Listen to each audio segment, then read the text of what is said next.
और माँ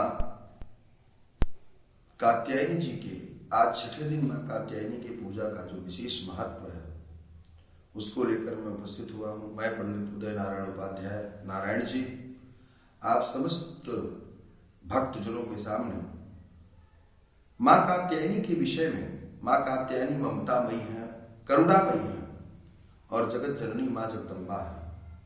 माँ की कृपा समस्त भक्तों के ऊपर शीघ्रातिशीघ्र पड़ती है। माँ कात्यायनी का स्वरूप जो है ममतामयी है। माँ ममतामयी है, करुणामयी है। इसलिए माँ कात्यायनी के पूजा से समस्त भक्तों के मनोअभिलाषित कार्य शीघ्रातिशीघ्र पूर्ण हो जाते हैं। किसी प्रकार की कोई विघ्न बाधा माँ की कृपा से मनुष्यों के ऊपर नहीं आती है। माँ करती है शीघ्रातिशीघ्र समस्त कार्यों को पूर्ण। और ये कात्यायन ऋषि के द्वारा जो प्रदत्त हैं और उनकी तपस्या से प्रसन्न होकर जो है कात्यायनी माँ जो है उनके यहाँ पुत्री के रूप में जन्म लिया और उनका नाम कात्यायनी रखा गया। माँ कात्यायनी का विशेष प्रकार से पूजा करने का बहुत बड़ा फल प्राप्त होता है। माँ कात्यायनी जगत जननी है, जगदम्बा है। आज नवरात्रि के छठवें दिन हमको माँ कात्यायनी का विधि प्रकार से पूजा करने से शीघ्रातिशीघ्र समस्त कार्य सिद्ध होते हैं और मनुष्य के मनोअभिलाषित कार्य भी माँ की कृपा से शीघ्रातिशीघ्र पूर्ण हो जाते हैं। माँ जगत जननी जगदम्बा है। हमारी आपकी समस्त मनोअभिलाषित कार्यों को पूर्ण करती हैं। माँ की कृपा से समस्त काम शीघ्रातिशीघ्र हो जाते हैं। माँ का वाराणसी में मंदिर के सिंधिया घाट में माँ के दर्शन का जो है विधि पूर्वक विधान है। माँ को दही से लेप करके, दही और शहद से लेप करके जो है स्नान आदि कराने का भी बहुत विधि प्रकार विधान है। जिस प्रकार जो है माँ शीघ्रातिशीघ्र मनोअभिलाषित वस्तुओं को प्रदान कराती है और इससे इनके माँ की पूजा से अद्भुत शक्ति जो है जन साधारण के पास प्राप्त होता है। समस्त जन साधारण को माँ की पूजा से अलौकिक शक्ति की संरक्षण प्राप्त हो जाती है और ये माँ दुश्मनों का संहार करने में भी सक्षम है।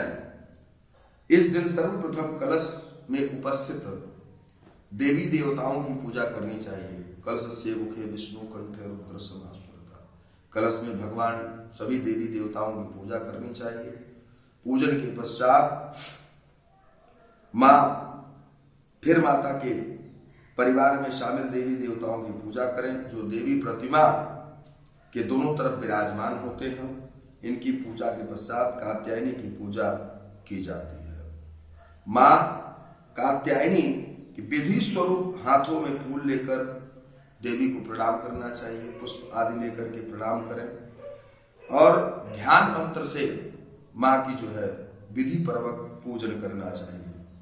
गोधूली बेला में माँ की पूजा करने से समस्त मनोअभिलाषित वस्तुएं प्राप्त हो जाती हैं और प्रत्येक सर्वसाधारण के लिए आराधना योग्य जो माँ की कात्यायनी माँ की पूजा है वह सरल और स्पष्ट है। माँ जगदम्बे की भक्ति पाने के लिए, माँ अम्बे की भक्ति प्राप्त करने के लिए हमको कंठस्थ कर नवरात्रि में कुछ श्लोकों को कंठस्थ कर नवरात्रि में माँ की पूजा करने या जप करने का नियम बनाना चाहिए। माँ कात्यायनी के उस मंत्र का सुस्पष्ट और शुद्ध उच्चारण करना चाहिए। माँ जगत जननी शीघ्रातिशीघ्र समस्त कार्यों को पूर्ण करती है। इंद्रोहासोज्ज्वल करा साई लवर वाहना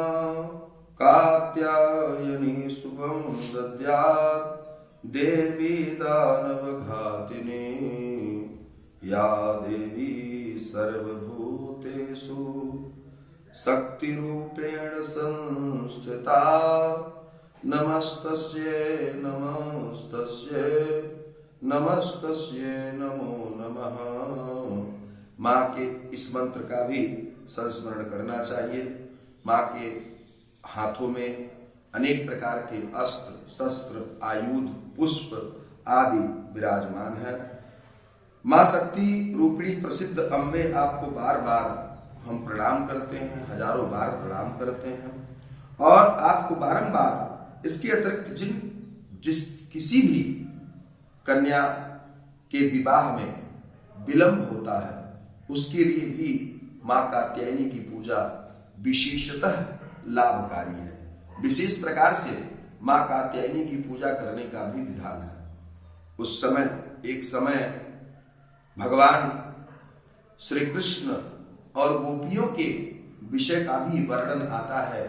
जिस समय माँ कात्यायनी का पूजन गोपियों ने जमुना जी के जल से जमुना जी का जो है मिट्टी लेकर के जो है माँ कात्यायनी की मूर्ति बना करके वहां पर भगवान श्री कृष्ण को पति के रूप में प्राप्त करने की अभिलाषा से उनकी उस समय पूजा की थी और तभी से कात्यायनी मंत्र बहुत ही शीघ्रातिशीघ्र फल प्रदान कराने वाला है। माँ कात्यायनी की पूजा उस समय उन्होंने किया और कात्यायनी महामाये महायोगिन्यधीश्वरी नंद गोप सुतम देवी पति में कुरुते नमः इस मंत्र का जप करके उन्होंने भगवान श्री कृष्ण को पति के रूप में प्राप्त करने के लिए माँ कात्यायनी से प्रार्थना किया था। आज इस समय जिस किसी के भी विवाह में विलंब हो रहा है वह माँ कात्यायनी की पूजा से शीघ्रातिशीघ्र सुंदर वर प्राप्त कर सकता है। कात्यायनी का दर्शन पूजन और विधि प्रकार से पूजन करने का भी नियम है। आज छठवें दिन माँ कात्यायनी की पूजा से विशेष प्रकार से शीघ्रातिशीघ्र विवाह दोष जो है दूर हो जाता है। माँ की कृपा समस्त भक्तों के ऊपर पड़े और जिस किसी का भी विवाह देरी से होता है विवाह होने में विलंब होता है ऐसे व्यक्ति माँ कात्यायनी की पूजा करके शीघ्रातिशीघ्र लाभ प्राप्त कर सकते हैं। और कलयुग में यह जो है अचूक विधि है जिसके कारण जो है विवाह में देरी होने का मुख्य कारण होता है कुछ दोष मंगल दोष। यह भी विवाह में विलंब कराने का मुख्य कारण होता है। माँ के छठे दिन स्वरूप में कात्यायनी माँ की पूजा करने का जो विधि है उस विधि से इन कात्यायन ऋषि के घर इनका जन्म हुआ और ये जो है माँ कात्यायनी को ब्रजमंडल की अधिष्ठाती देवी भी कहा जाता है। ब्रजमंडल में इनका निवास है। गोपियों ने जिस प्रकार श्री कृष्ण को प्राप्त करने के लिए माँ कात्यायनी की पूजा की थी उसी प्रकार हमको भी पूजा आदि करने का विधान है। माँ को गोधूली बेला में पूजा करने का विधान है। शुद्ध पीले आसन पर बैठ जाए, पीले वस्त्र को धारण करें और हल्दी की माला लें। स्वयं अगर करना चाहती हैं तो इस मंत्र से जो है माँ की पूजा करें। विधि प्रकार माँ को स्नान करावें, शुद्ध स्नान करावें, पंचामृत से स्नान करावें। उसके बाद सुंदर वस्त्र पीले वस्त्र आदि माँ को जो है चढ़ावें और माँ को शीघ्रातिशीघ्र प्रसन्न करने के लिए गुड़हल का फूल भी जो है बड़ा प्रिय है। गुड़हल का फूल चढ़ावें और माँ को लगावें शहद का भोग। शहद का भोग लगाने से माँ शीघ्रातिशीघ्र प्रसन्न होती हैं और आपके विवाह में आने वाले समस्त संकटों को दूर करती हैं। ब्राह्मणों के द्वारा भी माँ कात्यायनी की पूजा का विशेष फल है। संपुटित पाठ करना, दुर्गा सप्तशती का संपुटित पाठ भी माँ कात्यायनी के इस मंत्र से कराया जा सकता है। और माँ कात्यायनी की जप संख्या 1.25 लाख कही गई है। 1.25 लाख जप का शीघ्रातिशीघ्र फल प्राप्त होता है। माँ कात्यायनी की पहले विधि प्रकार से पूजन करें और अनेक प्रकार की वस्तुएं माँ को चढ़ावें।